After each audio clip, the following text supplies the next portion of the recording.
Hi అండి, welcome to సాయిస్ kitchen. బాగున్నారండి మీరు? మేమైతే బాగున్నామండి. ఇప్పుడైతే వామాకు చారు చేస్తున్నానండి, వామాకు రసం. ఇవ్వండి, వామాకు అయితే ఈ విధంగా ఉంటుంది చూడండి. మనం బజ్జీ చేసుకుంటాం కదండి, అదైతే ఆ వామాకు తీసుకున్నాను నేను. దీంతో అయితే రసం పెట్టుకుందాం అండి. నేనైతే ఒక 15 వరకు తీసుకున్నాను, 15 ఆకులు అయితే నేను తీసుకున్నానండి. దీనికి ముందుగా అయితే మనం మసాలా ప్రిపేర్ చేసుకుందామండి. చూడండి, ఇందులో కొద్దిగా 1 టేబుల్ స్పూన్ వరకు మిరియాలను వేసుకోండి, 1 టేబుల్ స్పూన్ వరకు ధనియాలండి, 1 టేబుల్ స్పూన్ వరకు జీలకర్ర,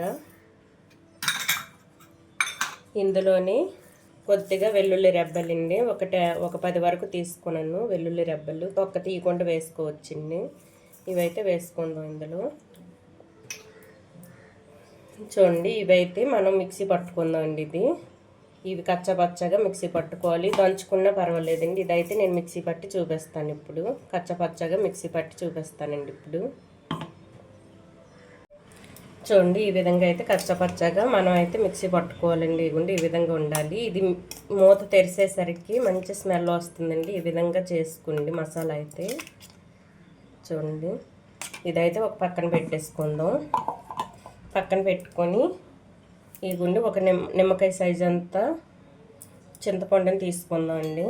ఇవైతే నానబెట్టుకుందాం. ఒక 10 మినిట్స్ నానబెట్టి పక్కన ఉంచుకోండి. ఇప్పుడైతే స్టవ్ ఆన్ చేసుకుందాం అండి.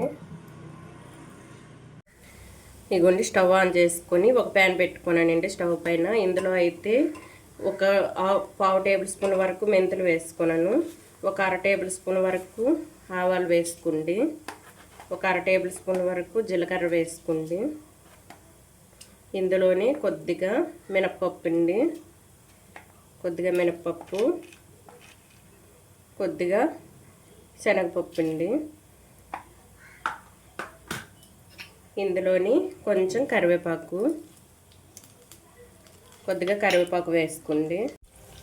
చూడండి, ఇందులో అయితే ఒక 10 వరకు ఎండుమిర్చి తీసుకున్నానండి, చిన్న సైజు.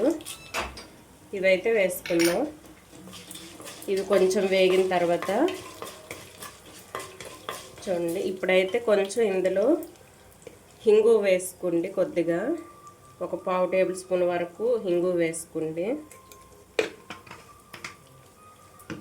ఇప్పుడు ఇది మంచిగా కలిపేసుకోవాలండి, మొత్తం వేగినంత వరకు కలిపేసుకోవాలి.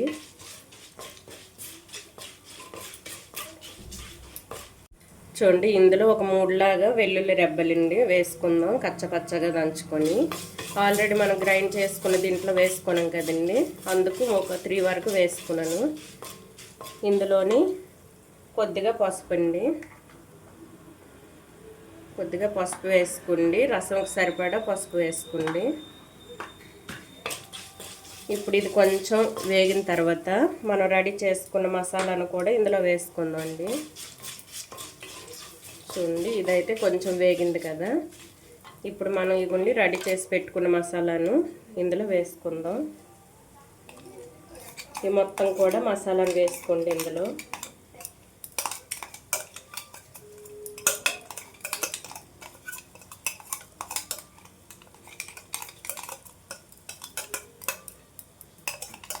ఇవ్వండి, వేసుకొని ఒక్కసారి అయితే మొత్తం కలిపేసుకోండి. ఇది వేగుతుంటేనే మంచి స్మెల్ వస్తుందండి. రసం అయితే మీరు వదలకుండా అన్నం తింటారు, అంత బాగుంటుందండి అన్నంలో కలిపేసుకుంటే. చూడండి, ఇదైతే మనకు కొంచెం వేగింది కదా. ఇప్పుడు ఇందులోని మనం వామాకు తీసుకున్నాను కదండి, అదైతే చిన్న చిన్న ముక్కలుగా కట్ చేసుకోవాలి ఈ విధంగా. ఇదైతే ఇందులో వేసుకుందాం. ఒక 15 వరకు నేను ఆకులు అయితే తీసుకున్నానండి వామాకు. కర్పూరవల్లి అని కూడా అంటారండి దీన్ని, మన వైపు అయితే వామాకు అంటారు. చూడండి, ఈ విధంగా ఇది కొంచెం ఆకు కూడా మంచి స్మెల్ వచ్చేంత వరకు వేగించుకోవాలి ఈ విధంగా. ఇందులోనే కొద్దిగా సాల్ట్ వేసుకోండి, ఇవి వేగడం కోసం కొద్దిగా సాల్ట్ వేసుకోండి. తర్వాత రసంలో వేసుకుందామండి. చూడండి. ఇదైతే ఫ్లేమ్ మీడియంలో ఉంచేసుకొని ఈ విధంగా కలిపేసుకోండి.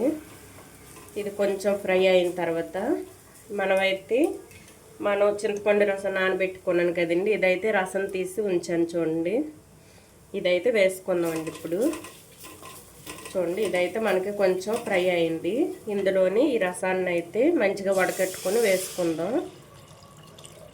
మీ పులుపుకు తగ్గట్టు మీరు వేసుకోండి. పులుపుని చూసుకొని మీరైతే వేసుకోండి. ఇదిగోండి, ఈ విధంగా అయితే రసం మొత్తం పిండేసుకొని ఈ విధంగా వేసుకోండి. ఇందులో పోపులో వేసుకున్న తర్వాత ఇందులో టేస్ట్కి సరిపడా సాల్ట్ వేసుకోండి. ఇందులో కారం వేయవలసిన అవసరం లేదండి, ఆల్రెడీ మనం మిర్చి వేసాం కదండి, ఎండుమిర్చి అవసరం లేదు.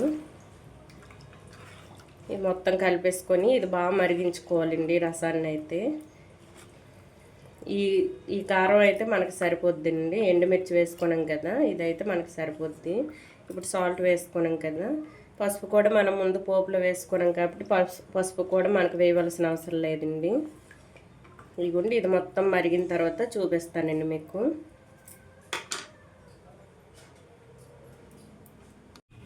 చూడండి, మనకైతే రసం మరగడం స్టార్ట్ అయ్యింది. చూడండి, కెరలడం. ఇదైతే ఒక 10 మినిట్స్ ఇలానే మరిగించాలండి రసాన్ని అయితే. ఒక 10 మినిట్స్ మరిగించి ఆఫ్ చేసుకుందామండి. ఇప్పుడైతే ఇందులో కొద్దిగా ధనియాల పొడి వేసుకోండి. ఇదిగోండి, ఒక 1/2 టేబుల్ స్పూన్ వరకు ధనియాల పొడి వేసుకోండి. ఇప్పుడైతే ఒక 10 మినిట్స్ ఇది మరిగించిన తర్వాత చూపిస్తానండి. చూసారా, మరుగుతుంటేనే మంచి స్మెల్ వస్తుందండి రసం అయితే. ఈ విధంగా తింటే ఒంట్లో ఏ ప్రాబ్లమ్స్ కూడా ఉండవండి. ఇది చలువ చేస్తుందండి ఒంటికి. చూడండి, ఈ విధంగా పెట్టుకొని తినండి. ఇదైతే ఒక 10 మినిట్స్ తర్వాత చూపిస్తానండి ఇది మరిగిన తర్వాత. ఇదిగోండి, మనకైతే రసం రెడీ అయిందండి.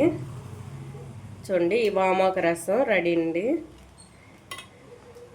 మనం తినేది జీర్ణం అవ్వడానికి ఈ రసం అయితే పనిచేస్తుందండి, జీర్ణం అవ్వడానికి. చూడండి, ఇదైతే ఇప్పుడు రెడీ అండి. స్టవ్ ఆఫ్ చేసుకునే ముందు ఒక టేబుల్ స్పూన్ వరకు నెయ్యిని వేసుకోండి. మీ ఇష్టం అండి, ఇది వేసుకోకపోవడం. ఇదైతే ఇప్పుడు మనం అన్నంలో కలిపేసుకుంటాం కదండి, నెయ్యి అయితే మంచిగా ఉంటుందండి వేడివేడి అన్నంలో కలిపేసుకుంటే. చూడండి, ఈ విధంగా చేసుకుని మీరైతే వామాకు రసం. ఓకే అండి, వామాకు రసం అయితే మనకైతే రెడీ అయిపోయింది.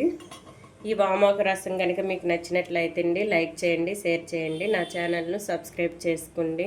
ఓకే, బాయ్ అండి.